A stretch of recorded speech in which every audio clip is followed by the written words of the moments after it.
ఈ కార్యాచరణ అమలు చేయడానికి వాళ్ళు పూనుకోవాలి.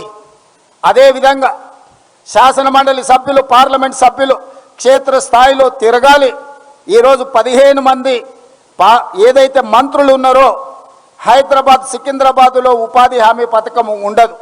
ఈ 2 పార్లమెంట్లను పక్కన పెడితే 15 పార్లమెంటు స్థానాలలో 15 మంది మంత్రులను ఒక్కొక్క పార్లమెంట్కు ఒక్కొక్క మంత్రి ఇన్ఛార్జిగా బాధ్యత తీసుకొని ఆ పార్లమెంటు పరిధిలో ఉన్న ప్రతి గ్రామ పంచాయతీలో తీర్మానాలు జరిగే విధంగా తీర్మాన కాపీలను సేకరించే విధంగా 15 మంది మంత్రులను 15 పార్లమెంట్లకు బాధ్యత వేయాల్సిందిగా నేను ఏఐసిసి ఇన్ఛార్జ్ మీనాక్షి నటరాజన్ గారికి, మా మిత్రులు మహేష్ కుమార్ గౌడ్ గారికి విజ్ఞప్తి చేస్తున్నాను.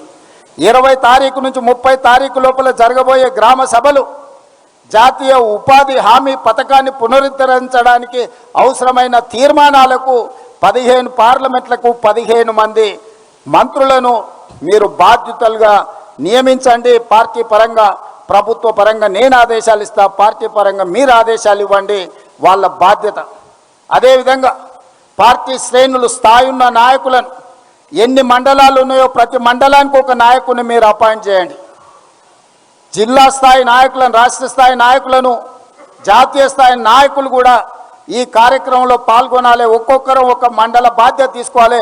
నేను కూడా ఒక మండలం బాధ్యత తీసుకుంటా. ప్రత్యేకంగా ముఖ్యమంత్రిగా కార్యక్రమాలు చేయడమే కాదు, ఒక మండలం బాధ్యత, ప్రతి గ్రామంలో పని జరిగిందా లేదా చూసే బాధ్యత, పర్యవేక్షించే బాధ్యత ముఖ్యమంత్రిగా నేను కూడా ఒక మండల బాధ్యత తీసుకుంటా. ఈ పార్టీలో జాతీయ స్థాయి నుంచి జిల్లా స్థాయి వరకు ఉన్న నాయకులు అన్ని మండలాలకు ఒక్కొక్కరు బాధ్యత తీసుకొని 20 తారీఖు నుంచి 30 తారీఖు లోపల ఈ కార్యక్రమాన్ని నిర్వహించడానికి అవసరమైన కార్యాచరణ తీసుకోవాలి. ప్రతి ఒక్క మండలానికి ఒక నాయకుడి పేరు మీరు అధికారికంగా ప్రకటించాలి. ఆ నాయకుడిదే ఆ మండలంలో బాధ్యత. ఆ మండలంలో ఏదైనా కార్యక్రమాలు జరగలేదంటే ఆ నాయకులే దాని మీద పూర్తి బాధ్యత తీసుకోవాలి. మీరు ఆ విధంగా కార్యాచరణను నిర్ధారించండి.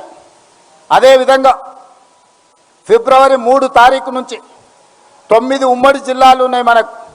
హైదరాబాదు జిల్లాలో ఉపాధి హామీ ఉండదు కాబట్టి మిగతా గ్రామీణ ప్రాంతాల్లో ఉన్న 9 జిల్లాలలో ఫిబ్రవరి 3 తారీఖు నాడు మహబూబ్ నగర్ జిల్లాలో మొదలుపెట్టి ప్రతిరోజు ఒక్క జిల్లాలో ఒక్కొక్క 1,00,000 మందితోని దీనికి వ్యతిరేకంగా పెద్ద ఎత్తున బహిరంగ సభలు చేద్దాం. 9 జిల్లాలు నేను పర్యటన చేస్తా.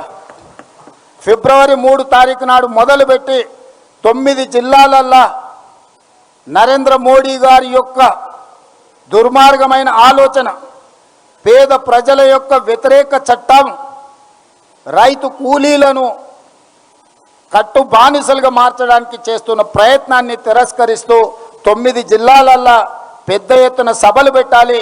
ప్రతి సభకు ఒక మంత్రికి బాధ్యత ఇచ్చి 9 సభల నిర్వహణ కూడా దీన్ని ముందుకు తీసుకెళ్ళాలి. ఈ నిర్వహణ బాధ్యతను, సమన్వయ బాధ్యతను పొంగులేటి శ్రీనివాసరెడ్డి గారిని తీసుకోవాల్సిందిగా నేను చెప్తున్నాను. టోటల్గా పర్యవేక్షణ, ఈ అన్ని కార్యక్రమాల పర్యవేక్షణకు ఈరోజు మహేష్ కుమార్ గౌడ్ గారు, బట్టి విక్రమార్క గారు, అక్క మీనాక్షి నటరాజన్ గారు, వీళ్ళు ముగ్గురు టోటల్ కార్యక్రమాలను పర్యవేక్షిస్తారు. ఈ కార్యక్రమాలకు రాష్ట్ర స్థాయిలోనే కాకుండా జాతీయ స్థాయిలో సోనియా గాంధీ గారు వస్తే అత్యంత సంతోషపడే వ్యక్తిని. ఎందుకంటే ఈ చట్టానికి రూపకల్పన చేసి ఈ చట్టాన్ని మనకు అందించింది శ్రీమతి సోనియా గాంధీ గారు. వారు ఒక కార్యక్రమంలో ఎక్కడైనా పాల్గొనే విధంగా, ముఖ్యంగా ఈ ఉపాధి హామీ చట్టాన్ని రాష్ట్రంలో అమలు చేస్తున్నది ఆ శాఖ పంచాయతీరాజ్ సీతక్క గారు.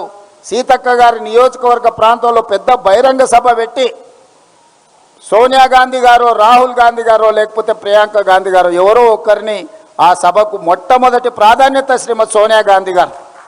వారి ఆరోగ్య పరిస్థితి సహకరిస్తే